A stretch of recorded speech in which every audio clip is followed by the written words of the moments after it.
aujourd'hui dans une vidéo maquillage, mais cette fois-ci on va pas faire les yeux, on va faire le teint. Je sais que je fais peur quand on me regarde, mais c'est pas grave, on est là pour corriger tout ça, donc je vais vous apprendre à corriger tout ce qui est petites rougeurs, les petites taches de rousseur par exemple, enfin vous donner des astuces sur quel fond de teint choisir, quels produits qui sont très bien pour la peau et qui évitent à ce qui est l'apparition de boutons, etc. Donc il faut laisser respirer votre peau. Donc moi je vous donne ma routine teint à moi, donc c'est pas universel, hein, c'est ce que moi je fais sur moi. Après vous avez différentes méthodes de faire le teint, il y a différentes façons de le faire, différents produits, etc. Donc moi je vous présente seulement les produits qui me correspondent moi au niveau de ma peau, parce que j'ai une peau mixte à grasse, donc des plaques assez sèches sur les joues, et puis le reste, bon, c'est une bouteille d'huile, une meute de beurre, on pourrait dire. Donc c'est parti. Alors, déjà, avant tout maquillage, il faut préparer sa peau, nettoyer sa peau. Donc moi, je la nettoie matin et soir. Alors j'utilise, bon là j'en ai presque plus, mais c'est une eau micellaire de la marque Aven. Elle est très très bien dans le sens où elle est conseillée pour les peaux sensibles, donc les peaux réactives, sensibles, fragiles. Elle nettoie très très bien, donc prenez un petit coton hein, et puis vous passez sur tout votre visage. Elle est très bien dans le sens où vraiment elle n'irrite pas la peau, elle apaise directement puisque il y a de l'eau thermale à l'intérieur. Hein. La veine est connue pour ses propriétés apaisantes et très bien pour la peau. Donc je recommande nettoyer matin et soir votre peau, donc ça enlève toutes les impuretés, traces de maquillage, etc. Et puis c'est un bonheur pour la peau, c'est une belle cure. Après j'hydrate ma peau, donc j'utilise pareil toujours dans la même marque Aven. Alors oui c'est un gros pot, c'est la Trixera Plus, donc il faut savoir que je fais de l'eczéma sur le visage, que j'ai des plaques à gogo. Là ça va puisque c'est l'été, j'ai pris un peu le soleil donc ça va à peu près. Alors j'utilise vraiment la Trixera Plus d'Aven.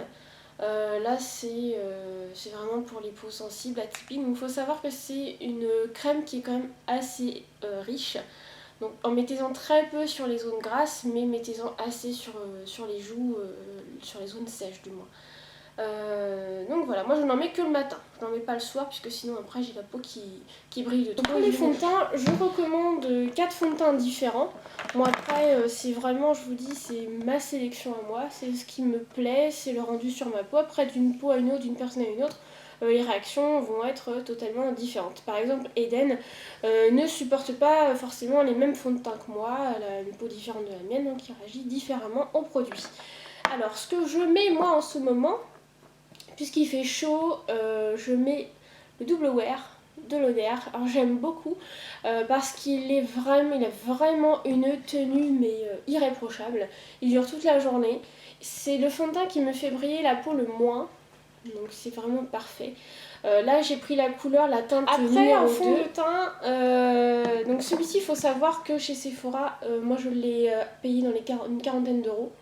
Donc c'est assez cher, donc pour les personnes qui ont un petit budget c'est pas l'idéal puisque voilà c'est assez, on va dire que c'est assez cher et puis mais bon la qualité est là, moi j'adore. Un tout petit peu moins cher que j'aime bien aussi c'est le Matte Velvet de Make Up For Ever. Celui-ci est top dans le sens où il est massifiant. Je trouve qu'il a une bonne couvrance aussi. Là je ne le mets pas en ce moment puisque cette teinte là c'est ma teinte pour l'hiver, donc c'est je sais plus quelle teinte c'est, mais c'est une teinte que j'ai pour l'hiver, donc je mets celui-ci en général. Après si vous n'aimez pas tout ce qui est liquide, parce qu'il y a j'ai eu beaucoup de personnes qui n'aiment pas forcément tout ce qui est fond de teint liquide, dans le sens où ça paraît gras, on a l'impression qu'on a quelque chose sur la peau, ça tient pas. Alors moi je recommande, c'est Bare Minerals. Je trouve que c'est un produit, une marque qui est très très bien. Voilà, donc le petit pot se présente comme ça. Bare Minerals, c'est très bien dans le sens où le produit en lui-même est en poudre minérale, donc non comédogène, ne produit pas de boutons, d'impuretés, etc. Laisse respirer la peau et l'effet est très naturel sur la peau. Donc plus vous en mettez, plus ça va couvrir, mais le résultat reste assez naturel. Donc je recommande pour les personnes qui aiment la poudre. Bare Minerals, chez Sephora aussi. Après, il existe un autre, bon ça vous avez forcément dû en entendre parler, c'est les fonds de teint Vichy. Moi j'aimais beaucoup le Dermablend dans le sens où il couvre mais extrêmement bien. Par contre il faut y aller mollo sur la quantité parce que sinon on vire à l'effet masque assez rapidement, donc il faut quand même y aller en douceur, mais sinon c'est un très bon produit. Par contre, ne correspond pas forcément aux peaux grasses, puisqu'il fait briller très facilement. C'est pour ça que finalement je suis passée sur le Lauder, puisque celui-ci a des propriétés non pas matifiantes, mais qui tient très très bien, et puis ne me fait pas agresser la peau. Donc voilà, donc moi je prenais la teinte 25 à l'époque. Donc voilà pour les fonds de teint. Maintenant on va passer à l'application. Donc je prends mon petit Estée Lauder, je prends mon petit pinceau plat à fond de teint, et puis on va aller s'entartouiller la figure. Alors pareil, le fond de teint Lauder il est quand même assez couvrant, donc allez-y en douceur si vous voulez quelque chose de naturel. Insistez sur les parties, par exemple moi j'ai des petites rougeurs en général ici, bon là ça va un petit peu mieux. J'ai des petits boutons, donc vous insistez sur les parties à camoufler. Donc voilà, donc c'est un tout petit peu plus foncé que ma peau, que ma couleur de peau, mais bon c'est pas trop grave. Tant qu'on ne vire pas à l'orange, c'est le principal. Alors le fond de teint, ça s'étire, hein. Ne mettez pas directement une grosse couche sur votre visage, sinon on a tout de suite un effet plâtré sur une partie, ou parfois c'est mal réparti. Donc je vous conseille de répartir le produit avant tout et d'en remettre si besoin est.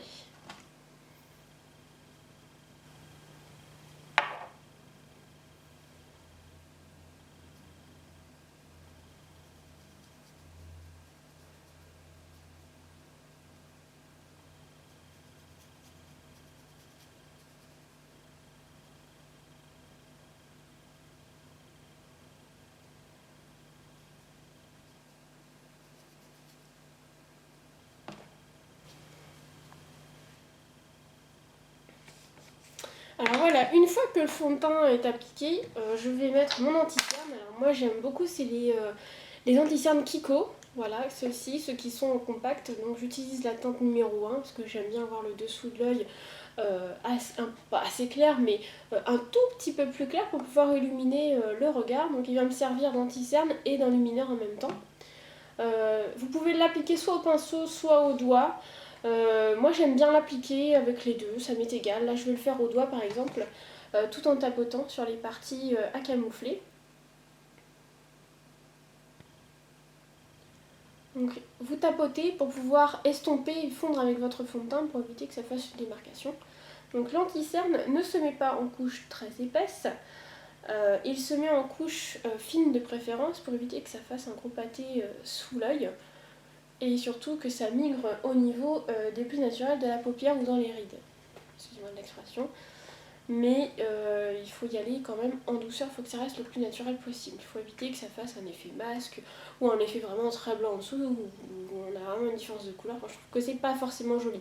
Après, on peut mélanger, on peut très bien utiliser deux fonds de teint de couleurs différentes, mais là c'est un peu plus complexe. Et moi, j'aime pas me prendre la tête, comme beaucoup d'entre nous. Hein, on veut quand même que ça aille assez vite. Ensuite, on poudre le visage. Donc moi j'utilise la poudre Rimmel, la transparente, la numéro 1. Elle est cassée en 10 morceaux, mais non c'est pas grave. Et donc on va l'appliquer sur tout notre visage. N'oubliez surtout pas, c'est le dessous de l'œil, parce que c'est très important de poudrer l'anti-cerne afin qu'il ne bouge pas et que ça efface en fait l'effet brillant sous les yeux. Alors une fois que le visage est poudré, que votre teint en fait est à peu près terminé, je vais prendre un autre pinceau poudre parce que je vais utiliser une terre de soleil pour rafraîchir le teint, pour lui donner un effet bonne mine. Alors je vais utiliser les L'Oréal Glam Bronze. On voit pas très bien avec le reflet, enfin bref c'est une petite terre de soleil assez sympa. Alors moi je prends toujours les teintes les plus claires puisque j'ai une peau à la base qui est assez claire. Donc pour que ça soit assez facile et pouvoir en remettre petit à petit. Donc je vais prendre mon gros pinceau et on va prendre un petit peu de poudre. Je vais en mettre en 3. Donc le visage, vous partez du front, on revient sur les pommettes et on revient un petit peu au niveau de l'arête vers le cou. Alors faites attention parce que si vous avez la peau très claire comme moi, certaines terres de soleil peuvent virer à l'orange. Donc c'est pas très joli. Essayez de prendre des teintes qui sont à peu près teintes marron. Là j'aimais beaucoup, c'était celle de chez Avon. Je la trouvais vraiment très très bien. Bon, là j'en ai presque plus, voilà, elles se présentent comme ça. Elles ne sont pas trop orangées, elles font plus naturelles sur la peau. Que si c'est trop orange, du coup là ça fait pas naturel, puis on voit que vous êtes complètement maquillée, c'est pas très joli. Donc la terre de soleil, elle doit être mise de façon assez légère. Il ne faut pas non plus que votre visage ressemble à la couleur du pot.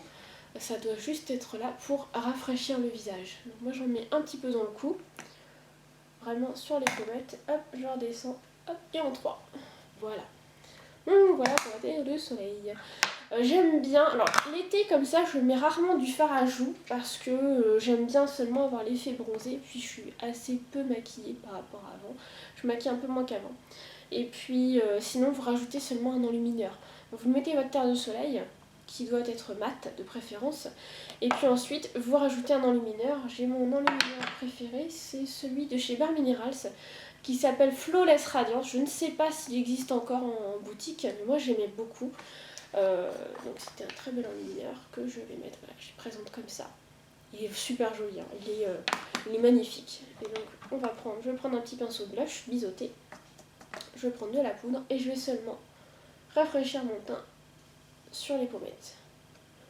Donc l'enlumineur, faut pas en mettre de trop parce que sinon ça fait un peu effet boule à facettes. Vous en mettez, limitez-vous simplement sur les petites pommettes. Vous pouvez très bien mettre légèrement sur le nez, je dis bien légèrement pour éviter que ça devienne luisant. C'est juste là pour donner un petit peu de lumière. Donc voilà, ensuite faites vos sourcils et puis le reste de votre maquillage. En tout cas moi j'espère que la vidéo vous a plu, que ça vous a renseigné sur les fonds de teint, surtout pour l'été. Si vous avez une peau comme moi assez réactive et un peu catastrophique, c'est les produits qui me correspondent, donc j'espère que ça vous correspondra aussi. Donc voilà. Donc je vous dis à bientôt dans une nouvelle vidéo qui sera cette fois-ci centrée sur les yeux. A bientôt!